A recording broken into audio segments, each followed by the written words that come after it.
From Kansas State University, this is Agriculture Today. Eric Atkinson with you. For you today, more from the annual Research and Extension Conference here at K-State this week, a special session yesterday on Industrial Hemp. The University of Kentucky's David Williams will talk about his 4 years of agronomic research on industrial hemp production. And from Colorado State University, Whitney Cranshaw shares his findings on control measures against insect pests that can hamper hemp production. Sandwiched in between another conversation with an extension agricultural agent attending conference this week, Sarah Moyer talks with Tom Maxwell of the Central Kansas Extension District. And for this week's horticulture segment, Johnson County agent Dennis Patton goes over a variety of timely topics with us. That's what's ahead on this Agriculture Today. While many people know hunger is an issue in developing countries, it is also a problem in our own backyards. In 2010, 1 in 7 Kansans struggled to put adequate food on the table. 2 K-State research and extension programs are tackling this problem. The Family Nutrition Program and Expanded Food and Nutrition Education Program reach thousands of Kansans in more than 70 counties. They learn how to eat healthy with a low budget. For more information about these programs, visit ksre.ksu.edu.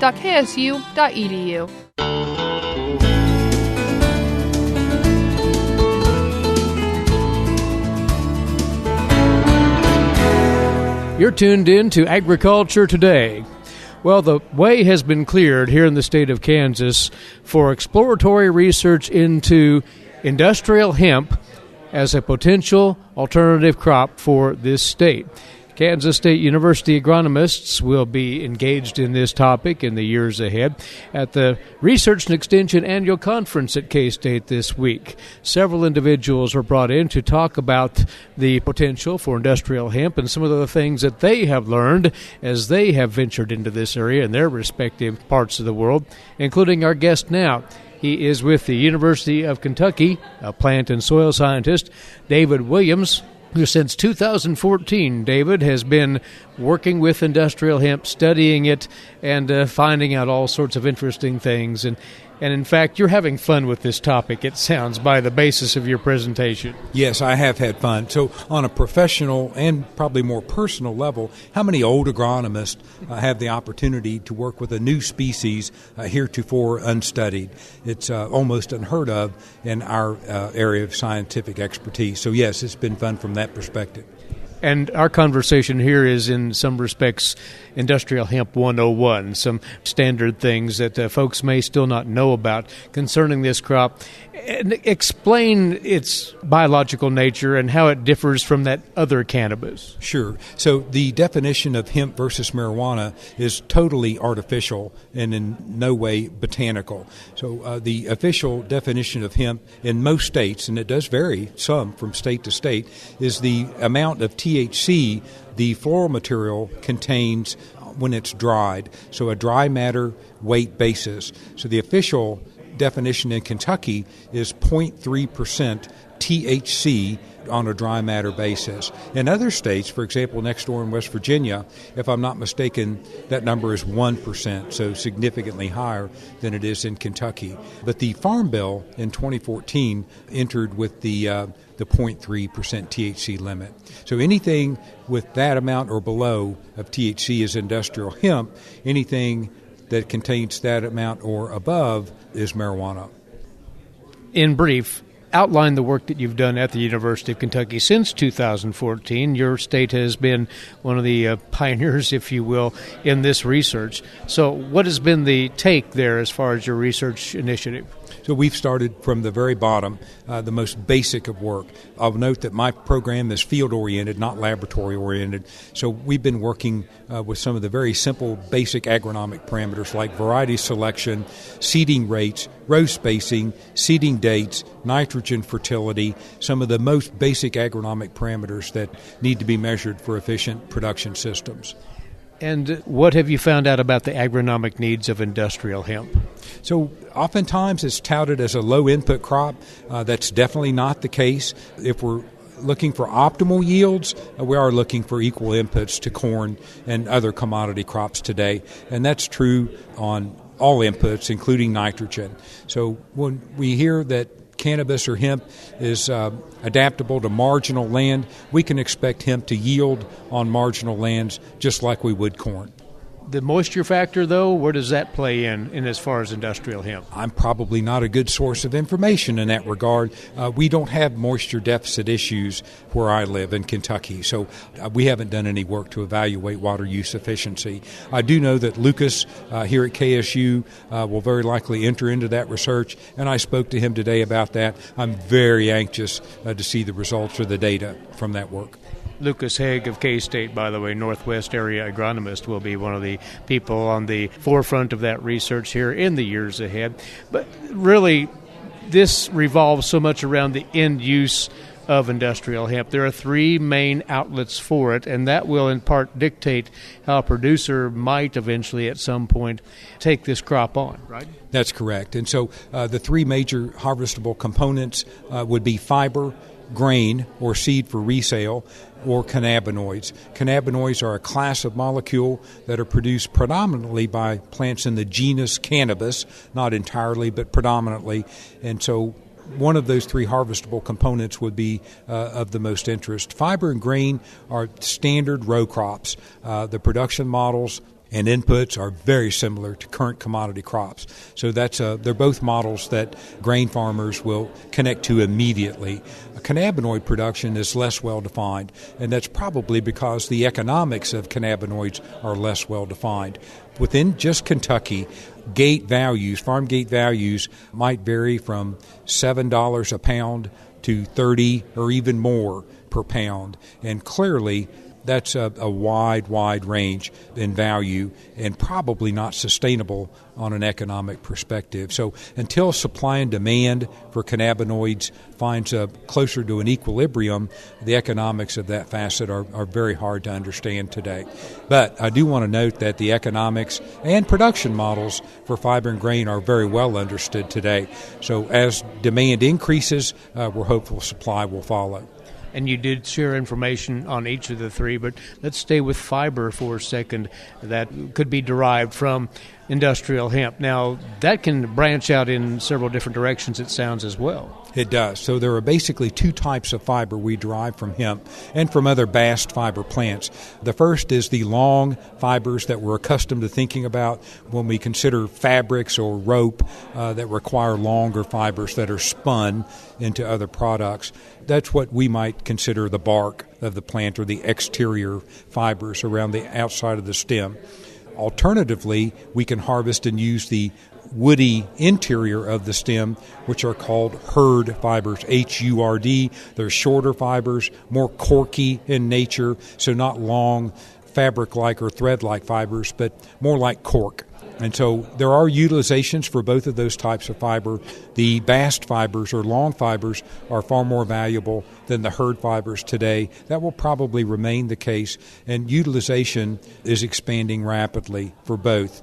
The plant produces, on average, about 70% hurd fibers and about 30% bast fibers. And so you have to find something to do with 70% of a crop's weight. And so people are investigating different potentials for hurd fiber utilization all the time.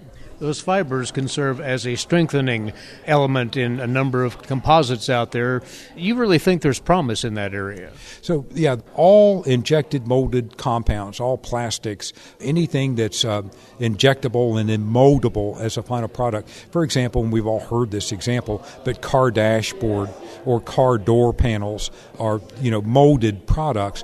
All of those products today contain fiber, but almost entirely synthetic fibers or man-made fibers. And for some reason that's unknown to me today, there is a large push in that industry towards natural fibers replacing synthetic fibers. And from a hemp perspective, that's an extremely positive direction for that industry to head. I will note that hemp is not the only bast fiber species. There are other species of plants that produce equivalent values and qualities and quantities of bast fibers. So hemp is one of several. But I think it would be naive to say that cannabis fibers or fibers from hemp may not be more marketable in the long run than fibers from, say, canaf, which is Hibiscus cannabinus. Very high yields in fiber. Matter of fact, until 2018, Canaf has always out-yielded hemp in fiber production in our trials. It didn't happen this year. We finally trialed a hemp variety that out-yielded the Canaf, but all things considered equal, the quality of the fibers or utilization of the fibers is essentially the same. But it's easier to market something that has hemp than it is to market something that has Canaf. It has a marketing edge, does the use of the word hemp in those products, you say? Yes, that's correct. Speak to a moment, if you would, David, about the grain side of industrial hemp and the potential uses. As an oil seed, what? Yeah, so about 30% oil on average in hemp seeds. It's very well known that the ratio of omega-6 to omega-3 fatty acids in hemp seed oil are thought to be very healthy. In other words, that ratio is thought to contribute to positive things in humans. And the same thought in livestock as well, or perhaps even birds as bird seed. So all the way from low input, low processing bird seed, all the way up to very highly processed human foods. It's thought to be very, very nutritious. High in protein as well. I'm not sure about the protein score for hemp proteins, whether it's among the higher ones or not, but I guess my thinking about hemp grain for food is that it's been available in the United States for quite a long time. We've imported a fair amount from Canada for many years now, and there's clearly a market for it, but will that market expand with the production of domestic grain? I don't know. Will it expand to a point where domestic hemp seed or hemp grain for food becomes a true commodity crop? Only time will tell. Well, there are questions swirling here in this region with the approval of the research initiative here in the state of Kansas. So we appreciate you passing along some things that hopefully will answer some of those questions, maybe prompted some more. A distinct pleasure to have you here on the K-State campus, David. Thank you for your comments. Thank you. It's been my great pleasure. I appreciate it. He is a plant and soil scientist from the University of Kentucky, and he made a presentation at the annual Research and Extension Conference at K-State concerning his research over the last 4 years on industrial hemp as an alternative crop. David Williams, his name, and he's been our guest on this opening part of Agriculture Today.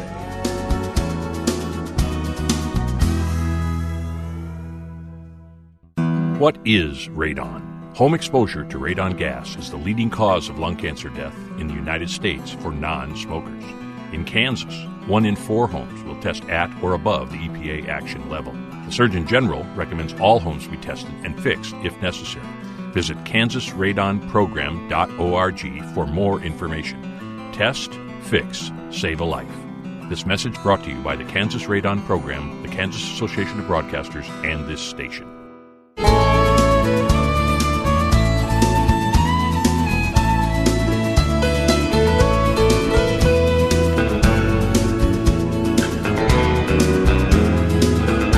Welcome back to Agriculture Today. I'm Sarah Moyer. Another round of extension agents in for the annual conference here in Manhattan. Among them, we have District Extension Agent in Crop Production from the Central Kansas District, which has Saline and Ottawa counties, Tom Maxwell. Good to have you on, Tom. Thank you, sir. Good to be here.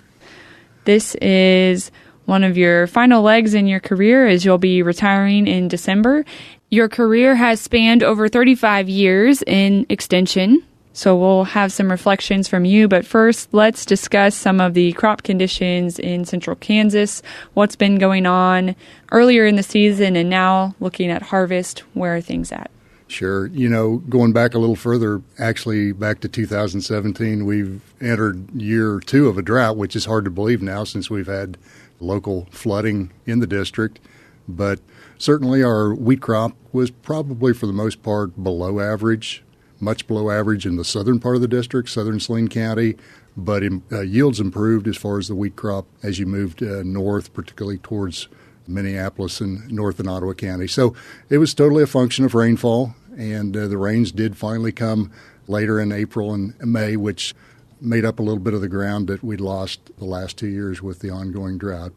So wheat harvest is over, average to below average for the most part in the district. As far as the fall crops, we did catch some rain in August, which helped immensely with the soybean and milo crops. Our corn, which has been mostly either chopped for silage in the southern part of the district again, where it was drier, but some pretty good reports of yields up in Ottawa County, particularly the northern part of Ottawa County. And so, once again, rain makes grain, and all you have to do is follow that drought monitor, and you can pretty well see the outcome of what's going on with harvest, particularly with the corn. Overall, soybeans and grain sorghum, a little more optimism. We have received some timely beneficial rains that are hopefully going to make a big difference in some of those fall crops. A little bit of soybeans has been harvested, and I'm hearing some pretty optimistic numbers, but not enough to get a real good picture. A little bit of milo has been cut. Not a lot of yield reports there, but we did receive a freeze Sunday going into Monday morning, and so my fear is that we may have stopped some of the milo that was just a little immature and some of the late planted or double crop soybeans that were still pretty immature. So we'll see how that all shakes out. But certainly as we dry out, a little bit of concern about shattering on some of the soybeans, some concern about lodging with the chinch bug problems and some of the stress that we suffered earlier with the drought back in June and July. Hopefully if it dries out, we get the combines rolling and get the crop out of the field. Were there major management challenges that were presented to producers in your counties this year?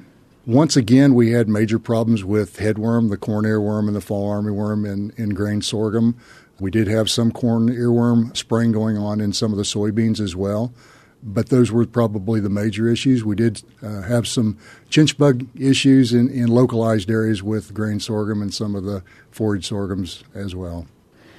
Now, Tom, to begin talking about what stands out to you as unique as you look back through your career as some milestones and some things that showed a lot of progress for producers. Yeah, that's kind of a tough question, but I guess one that comes to mind would be probably a big milestone for farmers was freedom to farm. We did have a tillage council in Saline County before we became a district, and of course we were trying to promote no-till farming practices, which was pretty tough because you had to grow wheat to get the wheat government payment, the subsidy. And so we were encouraging no-till, which required crop rotation. Once freedom to farm occurred, no-till really started to bloom. Change happened slowly.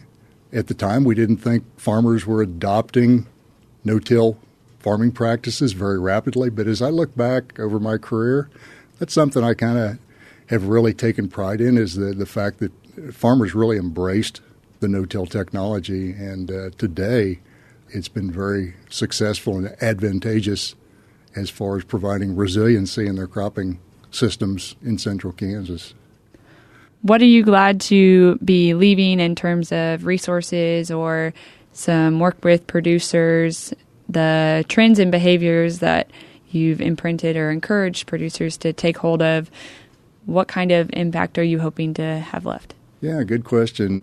Yeah, hopefully I've imparted some education with regard to best management practices, with regard to soil fertility, which is kind of an area that I've taken a keen interest in since that was an area that I studied when I was in grad school.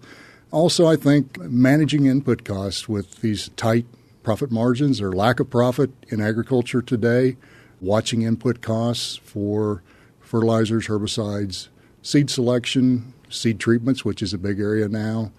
And I think, again, just trying to be better stewards of the land with regard to the environment, putting on the proper amounts of inputs, fertilizers, herbicides, insecticides to best manage our crop production. Would you like to provide a brief history of your career in the Saline and Ottawa County area in the central Kansas district? My extension career started January of 1981. I was the extension agent in Trego County, Waukene, for 4 years. I was briefly in a farm management position at Colby. The crop production agent position came open in Saline County in January of 1985. And fortunately, I was able to get that position. We became a 2-county district with Saline and Ottawa County in 2004. And so here we are in 2018, 38 years later. Tom, you've built a lot of relationships with producers and others in the areas that you've served. What's been fun about interacting with them? Yeah, that's one of the most enjoyable parts, I think, looking back over my career, is probably the one-on-one farm visits, phone calls, people coming into the office and trying to help them help themselves. You know, we have a lot of cliches, helping people help themselves, taking the university to the people. But I think just being a source of unbiased information, that maybe they'd talk to somebody, but they just wanted to bounce that idea off us and see, does K-State have any research on this particular question that I have as far as crop production? So for me, it was always a great source of satisfaction to be that resource in the county that people came to and sought out research-based information that was something that was research here at K-State had studied and could provide information to farmers saying, look, here's what K-State research has to say about that. What programming have you been most proud to be involved with developing? Well, obviously, since my focus was on crop production, I think, again, back to probably tillage decisions, helping farmers adopt less tillage. Maybe they didn't make it all the way to no tillage, but they're getting there. I think, that's one technology that has greatly changed farming over my career in central Kansas. Always share some anecdotes. When I first came to Saline County, before it was a district, I remember farmers telling me, you can't grow soybeans here. And being from southeast Kansas and all the soil nuances that we have in that part of the world, I told them, no, you can grow soybeans here. But fast forward, and with no-till practices, we're growing soybeans fairly successfully in soils that I would have not thought would supported soybean production. And so to me, not that I had a large part in that, but it is gratifying to see that maybe some of the small bits and pieces that went into those cropping systems help farmers to become maybe more sustainable over the long haul. Any other reflections you'd like to share with us today? Well, extension has been a great career for me. No regrets. Might add, my dad was an extension agent down in Iola at Allen County for 38, 39 years, I believe. And so I never really thought extension was on my radar while I was in school, but he suggested I consider that as I was interviewing for jobs after I finished my master's, and certainly was a good decision. I've enjoyed thoroughly my career in extension. Well, it's been great to have you on today, Tom. Thank you for sharing some reflections and wisdom and taking a moment to look back. Thank you, Sarah. I appreciate it. Once again, that was District Extension Agent in Crop Production, Tom Maxwell. He serves, as he mentioned, the Central Kansas District with Saline and Ottawa County. He's looking forward to retirement that coming at the end of December. We'd also like to thank Tom for his service through the years to Extension and the producers in his areas. Again, Tom is in town as a part of K-State Research and Extension's annual conference. It's a 3-day event. Objectives for this year's conference include sharing ideas on leadership through challenges, building strong extension networks throughout the state, and recognizing agents and staff who have outstanding achievements or who have been developing exceptional programming for their area. I'm Sarah Moyer. We'll have more. Stay tuned here on Agriculture Today.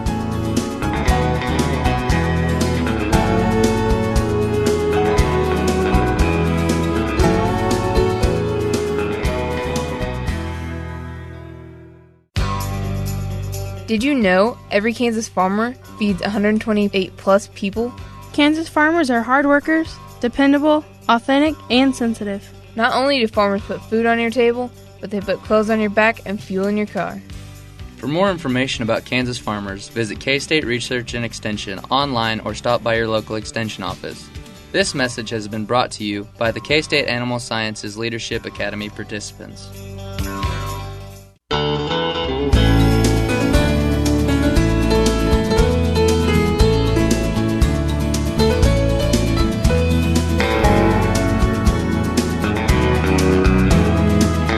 Welcome back. You're listening to Agriculture Today.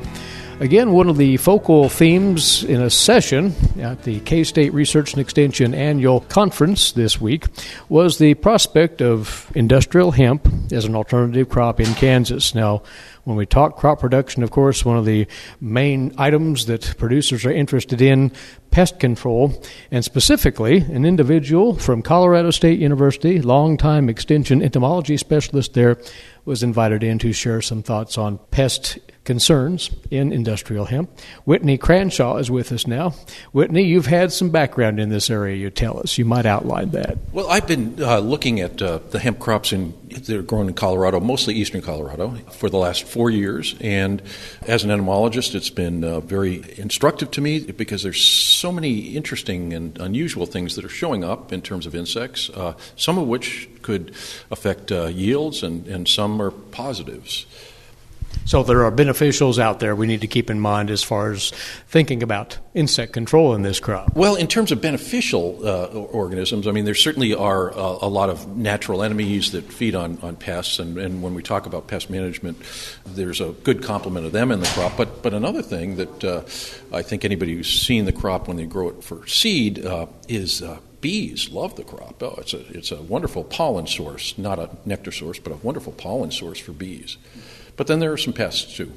Which we want to talk about here. And again, in the context of hemp not being a commercial crop in Kansas yet, we keep stressing that there is a research agenda approved here in the state for exploring this crop. But what are the primary insect pests that you've come across as you've worked with this crop in your state? Well, I think a lot of the ones we see in Colorado will be the same ones you see in Kansas. It will get different as you move east. But the number one insect that's hurt the crop is corn earworm, which I think most growers of crops in this state would be well versed with. It bores into the buds of the hemp plant late in the season. After the corn is no longer attractive, there's another generation, and September it can move in and has damaged hemp on multiple occasions, particularly in southeastern Colorado in the last 3 years. How badly does it ravage that crop then, the buds, to the point of not being a salvageable crop? What? Well, the kind of hemp that many growers are growing now is to get big unfertilized buds. They're mostly growing it for this compound CBD, and one big corn earworm could probably kill out a half dozen or more large buds, and that's a lot of money. I mean, this is years ago and apocryphal, but I had one grower who said he lost $500,000 to this insect back in 2016 when the crop was worth quite a bit more than it is now, but from the outbreak we had in 2016. So that was one producer. So control of that pest is rather paramount in those situations, and what are the alternatives there? Well, there is ways that I think we can manage it, that insect and other insects we're finding in the crop, but we have very limited options for controls. Most states who get into hemp have developed lists of products that they will allow to be used, and these are usually microbial products, oils, soaps, things like that are exempt from food crop tolerances. And we could, for corn earworm, there's Bacillus thuringiensis BT products that the state of Colorado does allow use in the crop, a few formulations. So that's what we recommend. And those control measures, BT for instance, fairly effective, if not largely effective against the earworm, presumably. It can be effective. It's probably more effective on hemp than on some other crops like sweet corn because they feed more on the outside of the plant, and if you know how BT works, they have to eat it. So it's less effective if the insect tunnels into the plant than just kind of feeds more on the outside. But with the use of pheromone traps to track the adults, the adult moths, to find if there's peak numbers and egg laying, then you could probably time it pretty well. But it's a late season thing. So that's probably the number one insect that has damaged the crop so far.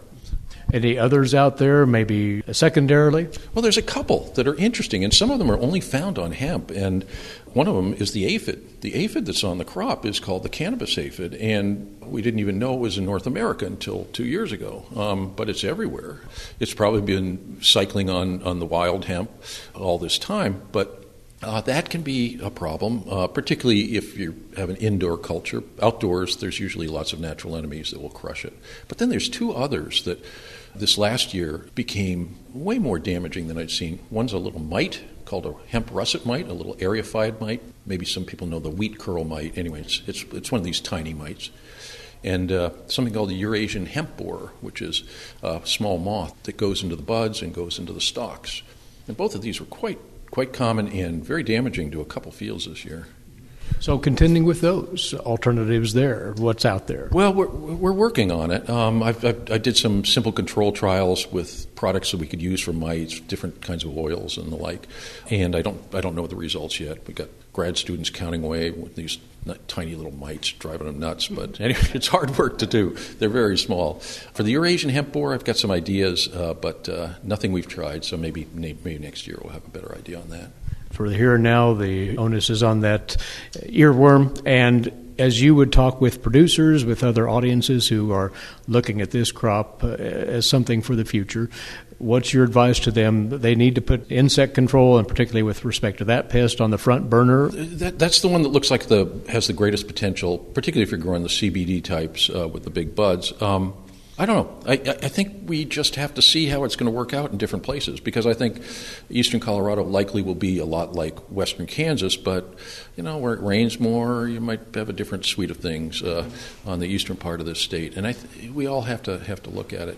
If I can just say one other thing that I'd like people to know about, we do have a website, just hemp insect website, where we have sheets on every insect we see in the crop and just kind of describe it, show pictures of it, so that people at least can recognize it and get an idea on, is this a pest? Is this something that might be feeding on the pest, or just something you tend to see in hemp fields just passing through? So anyway, I hope your listeners will check out the hemp insect website. The address there is? Well, it's just do hemp insects and go to the Colorado State University entomology website and search from there. Whitney, a pleasure. Thank you for sharing your thoughts not only right here but with the audience at the annual Research and Extension Conference here at K-State. Good. Oh, my pleasure. Anytime. He is Whitney Cranshaw, an extension entomology specialist at Colorado State University, and he was part of the session on industrial hemp for Kansas at that aforementioned conference earlier this week. You're listening to the K-State Radio Network. More shortly on Agriculture Today.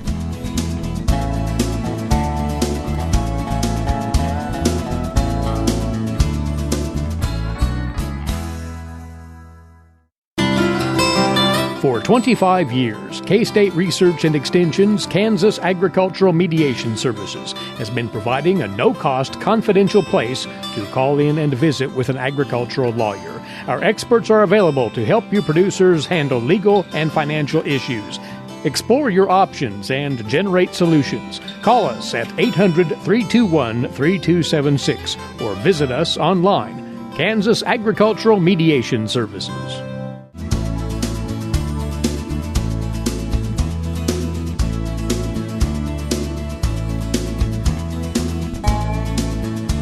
We're around now on Agriculture Today to our weekly K-State horticulture segment, and all of the extension specialists and agents are in town, as we've been talking about, for the annual Extension Conference, including our guest here, Dennis Patton. You've heard from him many times before in this time slot. Dennis is the Johnson County Extension Horticultural Agent. And Dennis, we're going to walk through more or less a grab bag of things for our homeowners to think about as they handle their landscape tasks to finish out this growing season. One of those might be seeding the lawn, which was in the plans several weeks back until the rains came. So begging the question, is it too late to seed a cool season lawn? That's the question everyone asks. And when I talk to people about seeding a lawn, to me, there's this ideal window of time you want to seed. And that was early September, 1st of September through maybe the 15th, 20th. And if you read our K-State information, they say you can go up to October 15th. But I think you have to really look at what part of the state you're in. And I'm going to say for the vast majority of the state of Kansas, we are well past that, especially with that cold weather we had over the weekend earlier in the week. And looking at the long-range forecast, a bit colder, I have a feeling that if you plant that seed, it's just going to sit there. Or if it does germinate, it's going to desiccate or winter kill. And I think it'd just be time and money probably to chalk it up and wait till next year. Leave the seed in the bag, overseed, fill on those empty spots in the springtime. Right, or maybe try some winter seeding, dormant seeding. There's mixed results with that, but if you got some small patches, that may work for you. But it's too early for that. So there's this window between fall seeding and dormant winter seeding that we're kind of in right now. Hold off a while. That's right. And folks get a bit anxious about trimming up, cleaning up their landscape ornamentals, trees, perhaps shrubs, with a fall pruning. Same question, other direction. Is it too early to do so, Dennis? Yeah, that's a great question. A lot of people trying to get all these chores done, and sometimes they get in a little bit of hurry. When it comes to pruning, it's really best to wait till those plants are fully dormant and completely hardened off. And usually that triggers 2 to 3 what I'd call good hard freezes down into the mid-upper 20s. We some of the part of the state got into the upper 20s, but, we rebounded up so quickly. I don't really call that a killing hard, well, it was a killing hard frost, but not enough to send them completely dormant. And the other thing when it comes to fall pruning, you're opening up a wound that's just going to sit there all winter long with all the extremes of the elements. So a lot of times, if all possible, wait till late winter, early spring to do some pruning. And then, of course, the other thing you got to look at, if it's a flowering shrub, what time does it flower? Because I see a lot of people getting out there in the fall and winter months and they start pruning their forsythias, lilacs, and then they call the extension office wanting to know why they didn't bloom. Well, you cut your blooms off back when you pruned back in October, November. So we just want to wait at this point in time to make sure those plants are fully dormant and don't cause any problems on them. So hold off on the pruning shears. However, one might take whatever nice days come along here to take a look at their ornamentals and figure out what needs to be pruned. Well, in the other case, there's always exceptions to the rule. So it's dead wood, or if it's a potential hazard, a branch hanging over a sidewalk, broken, something like that really serves no structural purpose or health-wise to the tree, you can prune that actually 365 days a year. There's no point of leaving that dead wood in a plant because it is not productive at all. Very good. Dead is dead is my favorite statement. And we're into the fall, which means for those who are entertaining the idea, Dennis, of planting spring flowering bulbs, getting those established for that burst of color next spring, those don't go into the ground in the spring. They go in right now, right? That's right. Spring bulbs, you have to plan ahead. The tulips, daffodil, crocuses, all that we love, come next March, April, May, all take planting now. And now, till probably early mid-November is the ideal time to plant those spring flowering bulbs.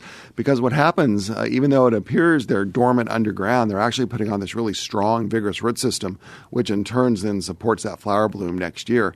And another question comes into play. Well, you can find bulbs fairly inexpensive or fairly high priced.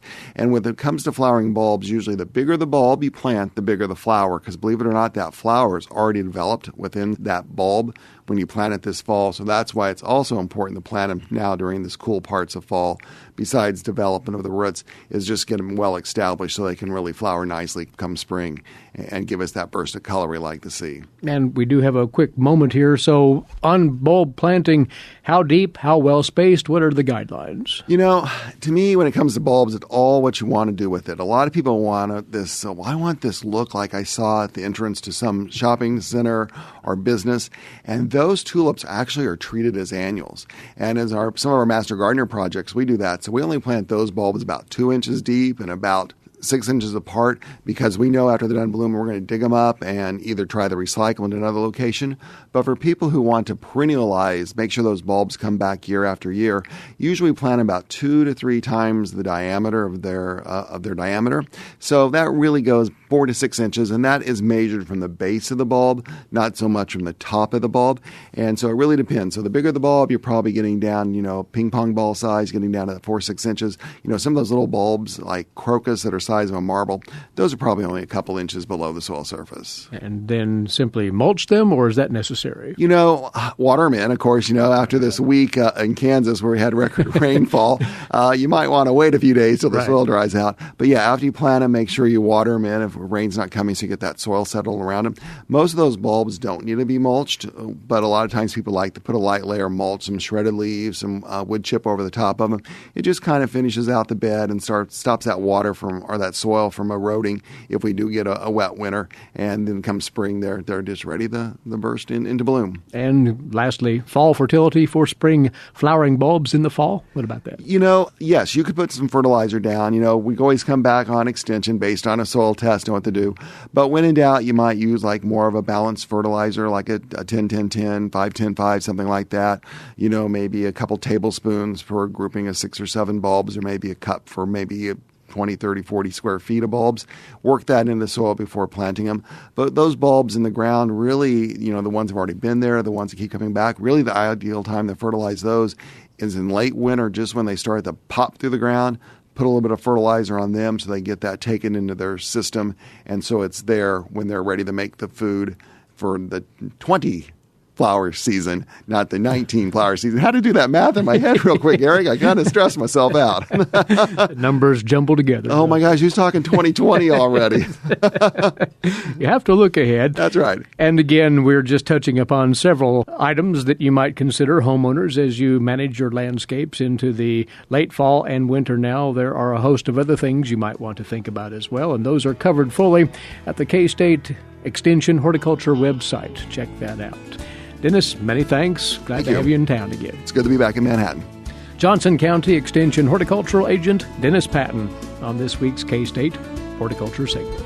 And with that, our time is away for today. Thanks for tuning in, and please rejoin us right here this same time tomorrow. Until then, and for Sarah Moyer, Eric Atkinson here, this has been Agriculture Today over the K-State Radio Network.